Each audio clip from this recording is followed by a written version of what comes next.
नमस्कार दोस्तों, कल के वीडियो में हम लोगों ने भाग से संबंधित कुछ प्रश्नों को हल किया। आज के वीडियो में हम लोग शेषफल से संबंधित कुछ प्रश्नों को हल करेंगे। दोस्तों, शेषफल के प्रश्नों को हल करने से पहले हम लोग जानेंगे कि शेषफल होता क्या है। इसके बाद हम लोग देखेंगे कि शेषफल के आधार पर कितने टाइप के प्रश्न पूछे जा सकते हैं। तो जैसे दोस्तों हम लोग अगर भाग देते हैं किसी संख्या में, जैसे मान लीजिए 17 है, हमने कह दिया 17 में आप 5 से भाग दीजिए, तो आप कहेंगे 5 × 15, इस तरह से लिखेंगे और घटाएंगे, 2 बच गए, इधर कुछ नहीं बचा। तो जो लास्ट में जो बच जाता है वही क्या होता है, शेषफल होता है। अब इस शेषफल के आधार पे कुछ प्रश्न बनेंगे, है ना, जिसमें 2-3 टाइप के आज हम लोग देखेंगे। इसके बाद हम लोग अगले वीडियो में देखेंगे ताकि वीडियो लंबी ना हो पाए, है ना। तो देखिए, जैसे दोस्तों आपको शेषफल के आधार पे एक प्रश्न दे दिया पहला टाइप का। इस तरह से अगर आपसे प्रश्न पूछता है तो आप कैसे लगाएंगे। जैसे आपको कहा किसी संख्या को 136 से भाग करने पर शेषफल 36 प्राप्त होता है, तो उसी संख्या को 17 से भाग देने पर शेषफल कितना प्राप्त होगा। तो देखिए, आपको क्या कह रहा कि कोई एक संख्या थी यहाँ पर, है ना, इसको 136 से भाग किए तो हमारा शेषफल कितना आया, 36 आया। तो कह रहा कि इसी संख्या में, ये संख्या हमको दिया नहीं, पता नहीं कितनी संख्या है, इसी संख्या को अगर हम 17 से भाग करेंगे तो शेषफल कितना आएगा। ऐसे सवाल में क्या होता है ना, जिससे पूछा उससे जो है कि इसमें भाग करके चेक करते हैं कि पूरा कटता है कि नहीं। तो देखिए 17 × 136 पूरा कट जा रहा है। तो इस स्थिति में क्या करते हैं हम लोग, कुछ नहीं करते हैं, जो शेषफल होता है ना उसमें उस संख्या से भाग दे देते हैं जिससे पूछा है। तो 17 से पूछा है तो 17 से शेषफल में सीधे भाग कर दो, तो 17 दूना 34, जितना आएगा शेषफल वही हमारा उत्तर हो जाएगा। तो 2 हमारा उत्तर हो गया, है ना। आपको क्या करना है, जिससे पूछा है डायरेक्ट शेषफल में उससे आप भाग कर दीजिए, है ना। जैसे देखिए इसी तरह से अगला सवाल दिया है, किसी संख्या को 156 से भाग देने पर 29 शेष बचता है, उसी संख्या को 13 से भाग देने पर शेषफल कितना बचेगा। अब देखिए, अब हम पहले ये चेक करेंगे कि 156 13 से कटता है कि नहीं। तो 13 का 156 में भाग करिए, 13 × 1 = 13, 2 6, 13 दूना 26, कट गया। इसका मतलब हमको क्या करना है, डायरेक्ट शेषफल में इस संख्या से भाग दे देना है 13 से। तो शेषफल हमारा कितना, 29 में आप 13 से भाग कर दीजिए, तो 13 दूना 26, कितना शेषफल आ गया, 3 आ गया। तो ये 3 हमारा उत्तर हो जाएगा, ऑप्शन नंबर सी सही हो जाएगा, है ना। इस तरह के सवाल में आपको जो कि समय बर्बाद करने की बिल्कुल भी ज़रूरत नहीं है। इस तरह का सवाल जब भी देता है तो ये जो संख्या होती है ना, ये जिससे पूछा है उससे हमेशा विभाज्य होती है, तो आपको चेक करने की भी ज़रूरत नहीं है। डायरेक्ट आप लोग शेषफल में क्या करेंगे, जिससे पूछा है उससे भाग दे देंगे। जैसे यहाँ पे 13 से पूछा कि 13 से भाग करेंगे तो कितना शेषफल आएगा, तो इस शेषफल 29 में 13 से डायरेक्ट आप भाग करिए, जो शेषफल आएगा वही हमारा आंसर हो जाएगा। इसी तरह से देखिए एक और सवाल दिया, इसको आप लोग लगाइए जल्दी से। इस सवाल में कह रहा है कि किसी संख्या को 195 से विभक्त करने पर 47 शेष बचते हैं, यदि उसी संख्या को 15 से विभक्त किया जाए तो शेषफल क्या प्राप्त होगा। अब देखिए 195 15 से पूरा विभाज्य है कि नहीं। तो 15 × 1 = 15, 45, 15 × 3 = 45, तो कट जा रहा है। इसका मतलब हमको केवल शेषफल में भाग देना है। शेषफल कितना भाई, शेषफल हमारा 47 है।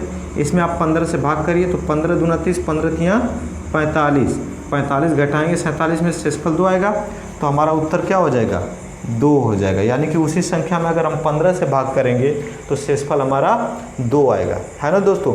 तो इस तरह के सवाल में आप लोगों को क्या करना है, जो शेषफल दिया है उसमें जिस संख्या से पूछा है उससे आप ला करके भाग दे देंगे बस, है ना। और आपको कुछ नहीं करना, आपको ज़्यादा दिमाग नहीं लगाना इसमें। भाई क्या करेंगे आप, जो शेषफल दिया है उसमें जिस संख्या से पूछा उससे भाग दे दीजिए, जो उत्तर आएगा वही आपका उत्तर हो जाएगा, है ना। जितना शेषफल आएगा वही आपका आंसर हो जाएगा, है ना। तो इस टाइप का सवाल आप लोग कर लेंगे। तो अगले टाइप का कैसे पूछेगा भाई, उसको हम लोग देखते हैं।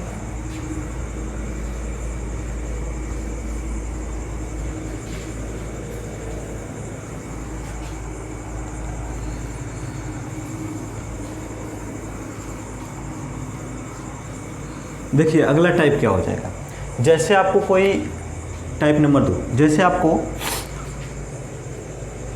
कहेगा कि किसी संख्या से किसी संख्या में भाग देने पर कुछ शेषफल बचता है, तो उसी संख्या के वर्ग या घन में उसी संख्या से भाग देने पर शेषफल कितना बचेगा। जैसे हमने कह दिया कि किसी संख्या में 8 से भाग करने पर, किसी संख्या में, संख्या हमको नहीं पता है यहाँ पर, किसी संख्या में 8 से भाग करने पर शेषफल 5 प्राप्त होता है, तो उसी संख्या के वर्ग में 8 से भाग करेंगे तो शेषफल कितना प्राप्त होगा। तो वर्ग कह दे, घन कह दे, जो भी कहेगा इस शेषफल का ही वर्ग या घन कर देंगे। तो इसमें कह रहा है कि उसी संख्या के वर्ग में अगर हम लोग 8 से भाग करेंगे तो शेषफल कितना प्राप्त होगा। तो 5 का वर्ग करेंगे तो 25 हो जाएगा। तो 25 में अगर हम 8 से भाग कर देंगे तो 8 तिरिके 24, शेषफल कितना आ गया, 1 आ गया। यानी कि अगर किसी संख्या में हम 8 से भाग करें और शेषफल 5 प्राप्त हो रहा है, तो उसी संख्या के वर्ग में 8 से भाग करेंगे तो शेषफल 1 प्राप्त होगा, है ना। अगर इस तरह से कहा रहा था कि उसी संख्या के घन में 8 से भाग करेंगे तो शेषफल कितना प्राप्त होगा, तो 5 का घन कर देते कितना हो जाता है, 125। 125 में अगर हम 8 से भाग कर देते तो कितना हो जाता, 8 एकम 8, 12 में से 8 गया, कितना बचा, 4, 5, फिर 8 से कटाओ, 8 बचे 40, 40 कितना आ जाता, 5 आ जाता। यानी कि घन में अगर हम लोग 8 से भाग करते तो शेषफल कितना आ जाता, 5 आ जाता। तो जितना घात बढ़ाता इस शेषफल का ही उतना हम घात कर देते और उसमें 8 से भाग कर देते, जो शेषफल आता वही हमारा आंसर हो जाता। जैसे देखिए कुछ सवाल पूछे गए एग्जाम में इस आधार पे।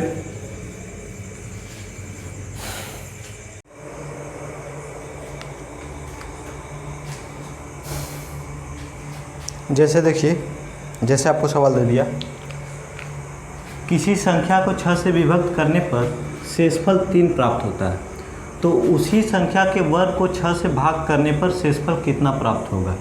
इस तरह के सवाल में दोस्तों जो भी वर्ग करने के लिए कहा है, घन करने के लिए कहा है, आप जो शेषफल रहता है उसी का कर दिया करो। तो इसमें वर्ग करने के लिए कहा तो शेषफल 3 का हम वर्ग कर देंगे, कितना आ जाएगा, 9 आ जाएगा, 3 त्रिका 9। अब जिससे भाग करने के लिए कह रहा है भाग दे दो, तो 6 एकम 6, कितना शेषफल आया, 3। तो हमारा जो है कि उत्तर क्या हो जाएगा, 3 हो जाएगा, है ना दोस्तों।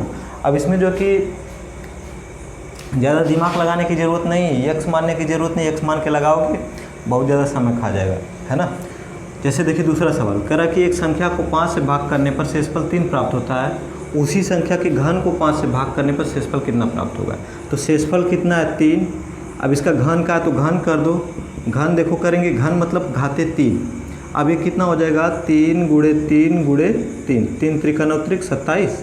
अब 27 को ही क्या करो, 5 से भाग कर दो, 5 पचे 25, है ना। शेषफल कितना आ गया, 2। तो हमारा आंसर क्या हो जाएगा, 2 हो जाएगा। तीसरे सवाल में देखो क्या कर रहा है, किसी संख्या को 13 से भाग करने पर शेषफल 9 प्राप्त होता है, तो उसी संख्या के घन को 13 से भाग करेंगे तो शेषफल कितना प्राप्त होगा। तो भैया 9 का घन कर दो, 9 का घन कितना होता है, 729 होता है। अब इसमें 13 से भाग कर दो, तो 13 पचे 65, कितना बच गया, 7, 9 तेछक 78, कितना आ गया, 1। तो शेषफल हमारा कितना आएगा, 1 आएगा, है ना। इस तरह से आप लोग सवाल को लगाएंगे। अब देखिए एक और सवाल जैसे आपसे पूछ दिया, अगला टाइप, है ना।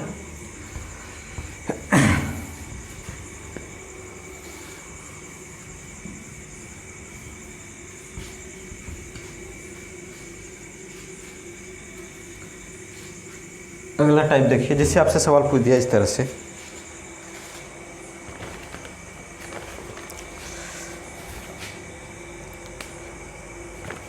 जैसे आपसे कह दिया किसी संख्या को 7 से भाग देने पर शेष 3 प्राप्त होता है, तो उसी संख्या के 15 गुने में 7 से भाग करने पर शेषफल कितना प्राप्त होगा। किसी संख्या को, आपको सवाल दिया, किसी संख्या को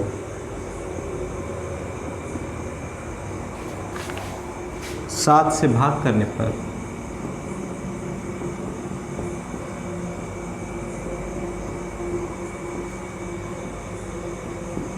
शेषफल 3 प्राप्त होता है,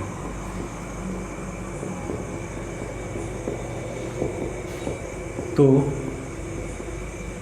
उसी संख्या के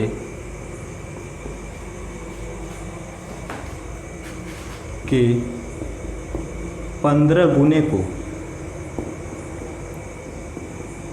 7 से भाग करने पर शेषफल कितना प्राप्त होगा।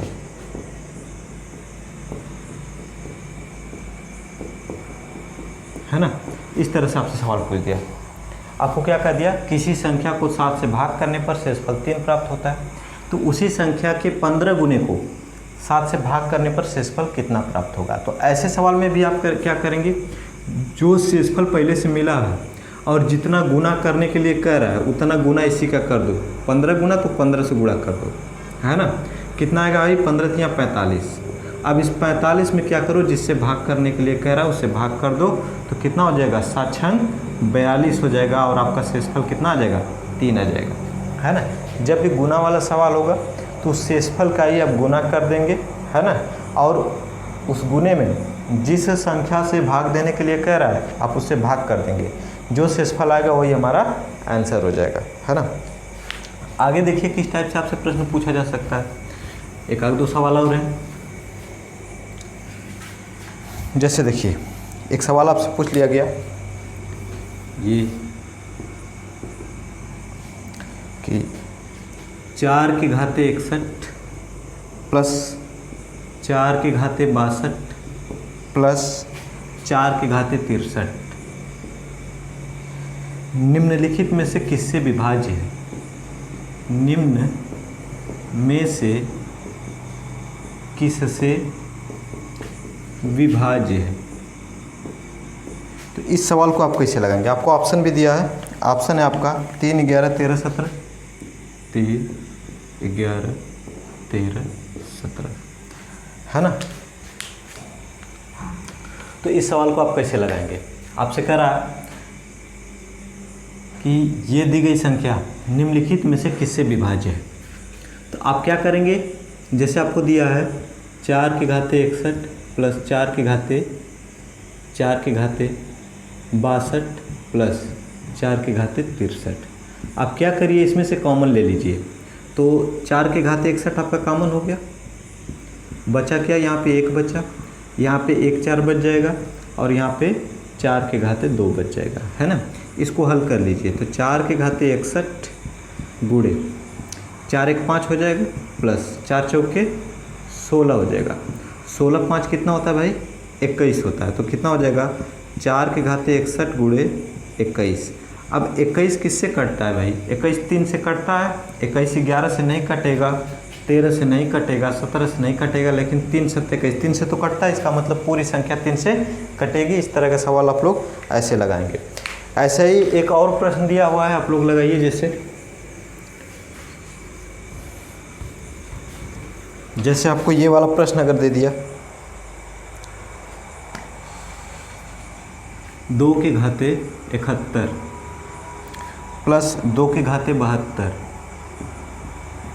प्लस 2 के घाते 73 प्लस 2 के घाते 74, है ना। करा निम्नलिखित में से किससे विभाज्य है, किससे विभाज्य है। आपको ऑप्शन दिया है 9 10 11 13, 9 10 11 13, है ना। तो इस सवाल को आप लोग कैसे लगाएंगे, जो सबसे छोटा वाला है, छोटा पावर वाला है, उसी को आप कॉमन लेंगे। तो आप सोचिए कि यहाँ पे 2 के पावर 71 है, मतलब 2 71 बार है। यहाँ पे 2 के पावर 72 है, यहाँ पे 2 के पावर 73 है, यहाँ पे 74। तो 2 के घाते अगर इसमें से हम 71 कॉमन ले लेंगे तो यहाँ पे कुछ नहीं बचेगा, केवल 1 बचेगा। यहाँ भाई 71 ठो ले लिए तो 1 2 भी बच गया। 73 ठो था, इसमें से 71 ठो ले लिए तो अभी का ठो बचेगा, 2 ठो बचेगा ना, 2 के पावर 2 बचेगा। 74 ठो था, 71 ठो ले लिए तो 3 ठो बचा, यानी कि 2 के पावर 3 बच गया। तो 2 के घाते 71, है ना, कोष्टक में कितना हो जाएगा, 2 1 3 प्लस 2 दूना के 4 प्लस 2 दूना के 4 दूना के 8, सभी को जोड़ दो, 8 4 12 3 15, यानी कि 2 के घाते 71 गुणे ये कितना हो गया, 15। अब सोचिए कि इसमें से 15 से कटने वाला कोई ऑप्शन है क्या। 15 13 से कटता है नहीं, 11 से कटता है नहीं, 10 से कटता है, 9 से तो कटेगा नहीं, 9 तो होगा नहीं, है ना, तो 9 नहीं होगा, है ना। 10 से देखिए यहाँ पे इसको हम 2 के घाते 71 को हम क्या लिख सकते हैं, 2 के घाते 70 गुणे 2 लिख सकते हैं, इसका 1 2 अलग कर लिए, 15 इधर पहले से था, 15 दूना के कितना हो जाएगा 30, तो 2 के घाते 70 गुणे कितना हो गया 30, 30 10 से कटता है तो हमारा यही 10 आंसर हो जाएगा, है ना। इस तरह से आप लोग सवाल को लगाएंगे, है ना। तो आज के वीडियो में बस इतना ही, आगे हम लोग कल करेंगे, है ना।